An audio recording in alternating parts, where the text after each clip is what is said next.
Alright, so in this section we talk about no longer the indefinite integral, but we talk about the definite integral. It's where we analyze a function like we have been doing, but we also substitute in values, limits, in this case from 0 to 10.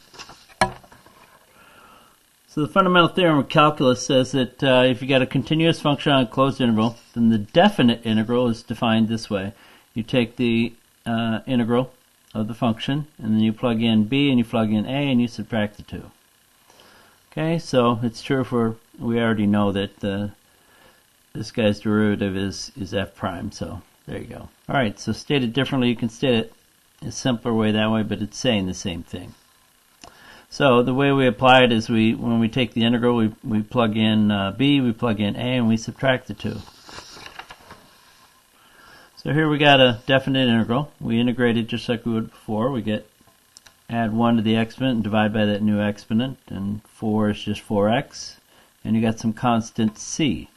Now we're analyzing it from 2 to 4, so you plug in the upper limit into the function, you plug in the lower limit into the function, and you simplify. And notice your constants are going to cancel out, giving you 68. Now note that the c's subtract out because c represents the same constant in each function, or each expression.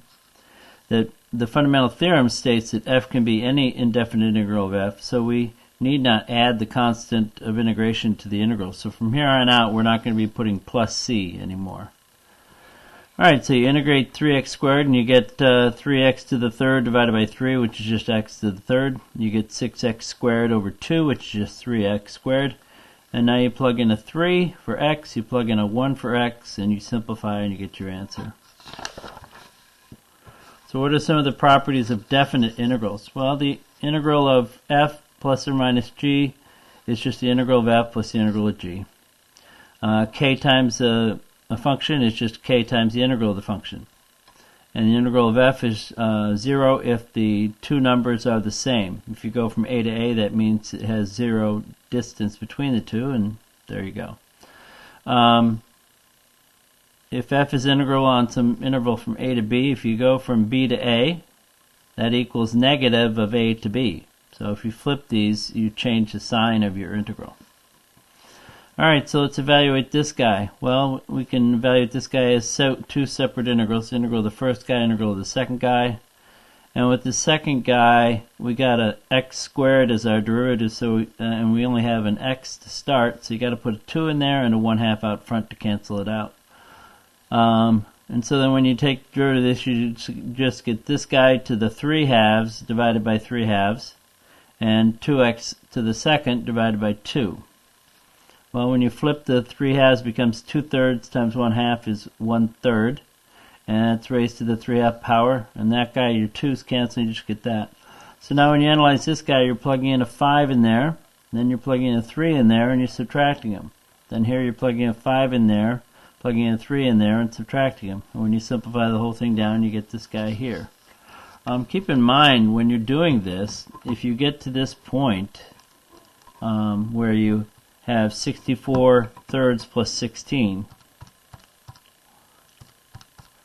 when you get an answer, you can easily convert it to a fraction by hitting Math 1 Enter, and it gives you your answer, and you don't have to worry about getting common denominators and simplifying anymore. Alright, the next one, we're integrating this guy. So when we integrate 4 to 4, we would expect the answer to be 0. So when you integrate, we get x to the third over 3, which is 4 to the third over 3 minus 4 to the 4 over 3, which is 0. And that jives with the rule that we had. Where was that? That jives with this one, which is if these two numbers are the same, your integral is 0. And this one says compare the integral from 2 to 4 with 4 to 2. So you integrate and you get this guy here. When you plug in a 4 and you plug in a 2 and you subtract them, you always take the top number and then subtract the bottom number plugged in, and you get 56. Now when you integrate with 4 to 2, it's the same function, so it's the same integral. It's just plugging in a 2 first and then subtracting the 4 plugged in second. and you get a negative 56, which is exactly what you'd expect. That's what our rule said. Our rule said that if you flip the integral numbers here, it changes the sign of your answer. Alright. Another property is if you have something from A to C, and you go from A to C and C to B, that is the same thing as going from A to C, or A to B, excuse me. If you go from A to C and then from C to B, it's the same thing as going from A to B. So you can combine integrals if they're the same function. So show that integral from 2 to 3 plus the integral from 3 to 5 is the integral from 2 to 5. Well, if you do 2 to 3, you get this, and 3 to 5, you get that, and 2 to 5, you get this, and you plug every good thing in here. With each one of these guys, you get what you get, and you finally get 42 equals 42. So that jives with property number 5 that we just did, which says that integral from 2 to 3 and 3 to 5 is the integral from 2 to 5. We took the integral from each one, and then we plugged in our limits, 3 minus the 2, and then the 5 minus the 3, and then the 5 and the 2. And this one gave you 10, that one gave you 32, which is 42, and this one gives you 42, and there you go. Alright, the definite integral and the area. We didn't really talk about area in this class, but basically what you're doing here is when you're taking the integral of something, you're asking for the area under the curve. And so if you take the function of x and you graph x and you graph it from 0 to 1, if you take the area above the x-axis here, from there to the x-axis, and you calculate that area, you get the answer to the question. Well, we know that the area of this triangle is 1/2 base times height. Well, the base is 1, the height is 1, so 1/2 times 1 times 1 is 1/2. And so that's also drives with what we get when we integrate, and we also get 1/2.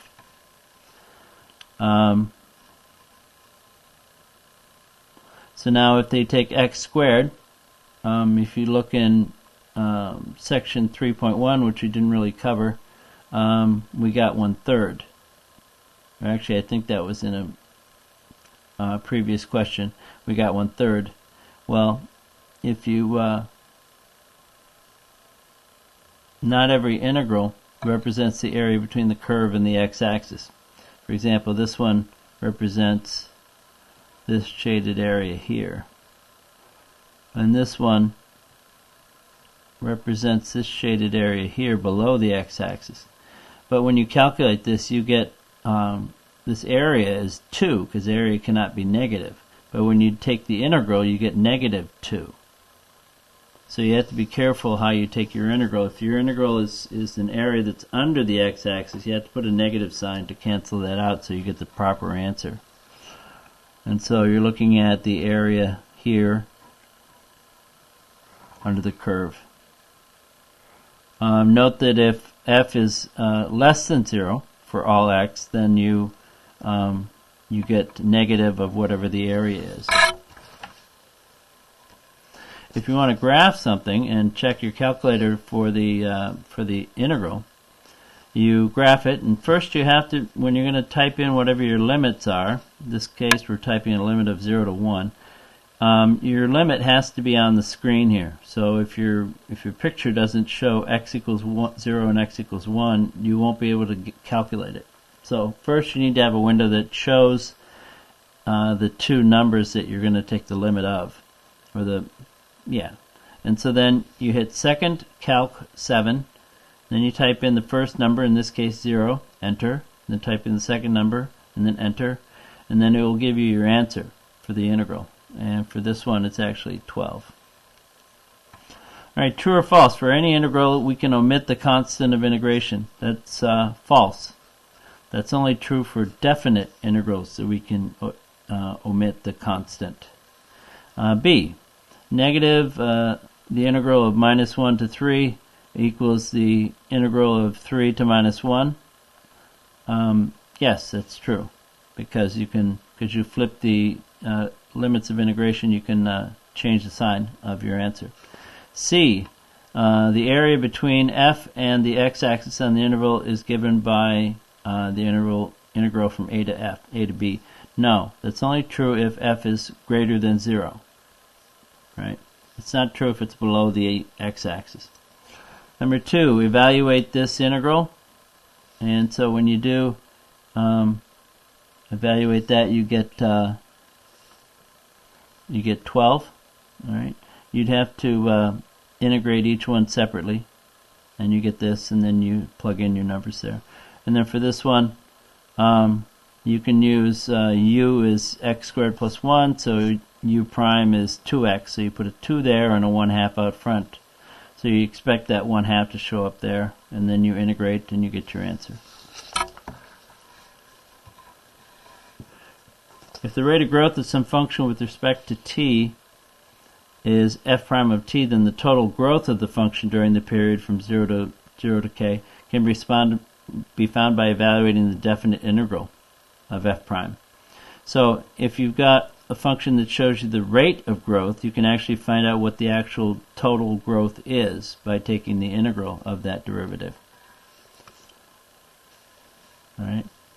Example 6, they give you the money flows continuously into a slot machine at a casino and grows at a rate of this, so that's your derivative from 0 to 10. Find the total amount that accumulates during that 10-hour period. So you're taking the integral of that derivative from 0 to 10. And so you integrate, and you got to bring in the 0.1 and divide by the 0.1. And when you plug in your numbers into the function and simplify, you get this guy here. So now let's look at some questions that are similar to the questions you'll see on WebAssign. So when you integrate 4x, you're going to get 4x squared over 2, which is just 2x squared. When you plug in a 3 and then you plug in a 0 and subtract, you get 18. We know the integral of dx is just x, and when you plug in a 4 and plug in a 2, you get 4 minus 2 is 2. X cubed, the integral is x to the 4th over 4, and you plug in a 4 and you plug in a 2 and simplify, and you get 60. Here you're going to integrate each individual one, so you get 4x to the 4 over 4, 6x to the 3 over 3, 5x to the 2 over 2, and you simplify it to here, and now you plug in a 4 for all of this, and then you plug in a 2 for all of this, and you subtract them, and you get 98. Number 15, if you can write this guy with a negative exponent, it makes it easier to take the integral, and then you get y to the negative 1 over negative 1, which is negative 3 over y. So now you plug in a 3, and then you plug in a 1, and you subtract them. On this one, you can let u be x squared plus 2, so then your u prime is 2x, so you need a 2 there. So if you're going to put a 2 on the inside, you put a 1/2 out in front.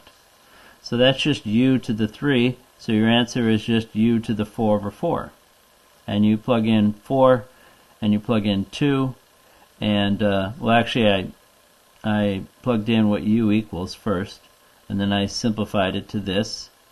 And now I'm plugging in a 4 here, and then I'm plugging in a 2 here, and I take the difference between the two. Alright, this one you've got your u is this guy inside the parentheses here, and so your u prime is this, which means that you need a 2 there, because you got the 1 minus x, but you don't have the 2. So if you put a 2 there, you put a 1/2 out front. So now you're talking about taking the integral of u to the 4th. So you get u to the 5th over 5, or 1/10 this guy to the 5th, and you plug in a 3 and you plug in a 0 and you take the difference.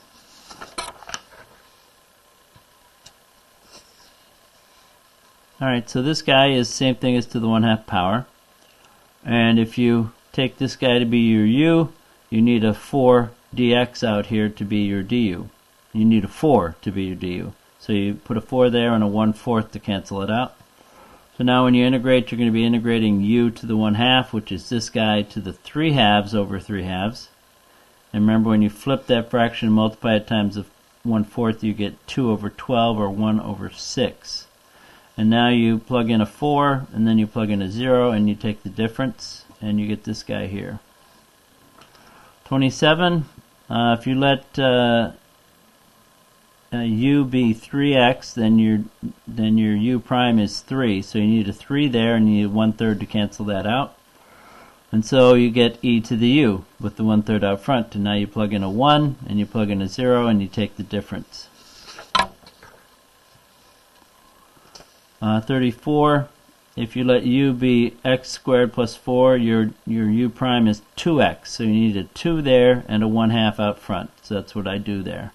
So that's just u prime over u dx, and that's the definition of the integral that gives you ln of x, or ln of u. In this case, ln of x squared plus 4 with the 1/2 out front. Now you plug in a 2 and you plug in a 0 and you take the difference. And I actually simplified it a bit, so I said factor out a 1/2, and then this subtraction of logs becomes log of division, and that becomes a 2. And you can bring the 1/2 up into the exponent, which gives it the square root, and so this is really just the natural log of the square root of 2. I didn't have to do all that. You could have just figured out that this guy equals this directly from there, but I was just showing you how you can manipulate things. Now if you want to do this on your calculator, you type in under y1 your function, and then you get your window to be at least from 0 to 2. So hit window and type in 0 for min, 2 for max, and 1 for x scale. Then hit graph, and then you want to adjust your graphs with your y values by hitting zoom 0. That'll change it so you can see the graph. Then hit second trace 7, 0 enter, 2 enter, and it'll give you 0.3466. 37. Which of the shaded regions has the area given by the integral? So for A, you're going from A to B. Well, that one works. This one doesn't because it's negative. It's under the x. C works because it's positive. It's above the x-axis. And D does not work because it's below. And B says, which one of these is negative of AB? Well, if you go from A to B and you're underneath the x-axis, you're going to get a negative, and then that negative cancels it out, so that actually does tell you the proper area of that shaded region. So B is the correct answer there. D can't work because it's got things above and below. You'd have to take the negative of this integral and the positive of that integral to actually make that work. 41 says write the integral for the shaded region here and find the area. So you've got -1 to 0 of the function, and you integrate, plug in 0 and plug in -1 and subtract. 43, we got our integral here, and we integrate and we plug in 2, and then we plug in 1, and then we subtract, and we get 1/6. 45, we got e to the u, where u is x squared, so u prime is 2x, so we need a 2 in there. So if you put a 2 in there, you got to put a 1/2 out front. So 1/2 e to the x squared, evaluated from 3 to 1. So you plug in a 3, and then you plug in a 1, and you simplify. 51, this guy goes from 1 to 2, and this guy goes from 2 to 4. So you would expect the integral from 1 to 4 to be the addition of the 2, and that's exactly what it is. 55, they give you this graph here, and this is a shaded region for this 3000 times 20 minus t. And they evaluate it from 0 to 20, but they ask you to only figure out the answer from 0 to 10, so we're talking about this shaded region. Now if you divide that up into two separate regions, you can make this a rectangle that's 30,000 by 10, and then this one is 10 by 30,000. That's a triangle, so 1/2 times 10 times 30,000 plus the rectangle is 30,000 times 10, and you add the two together and you get 450,000. Now if you integrate this guy from 0 to 10, you're integrating each one of these ones separately, and each one gives you this answer. And then you finally plug in your 10 and 0 and your 10 and 0, and you take the difference between the two because you had subtraction there, and you end up getting the same answer, 450,000. 57, they give you the rate of change, and they ask you to find the original function, so you have to integrate. So you integrate here and simplify it, and then you plug in 7 and you plug in 0, and you get your answer. Then it says, what's the total sales for week 2? Well, it's the same integral, but just from 7 to 14.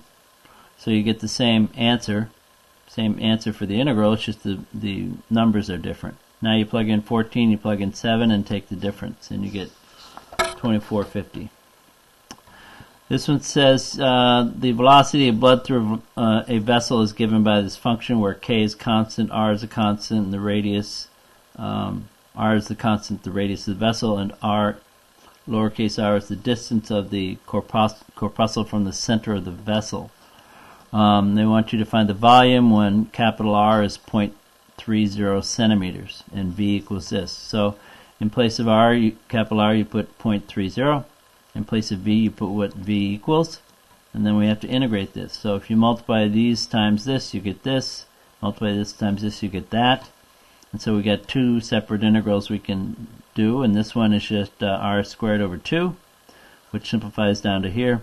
And this one is r to the 4th over 4, which when you divide by 4 gives you that. So now when you integrate each one with 30 and with 0 and subtract the 2, you get this 0.04 cubic centimeters.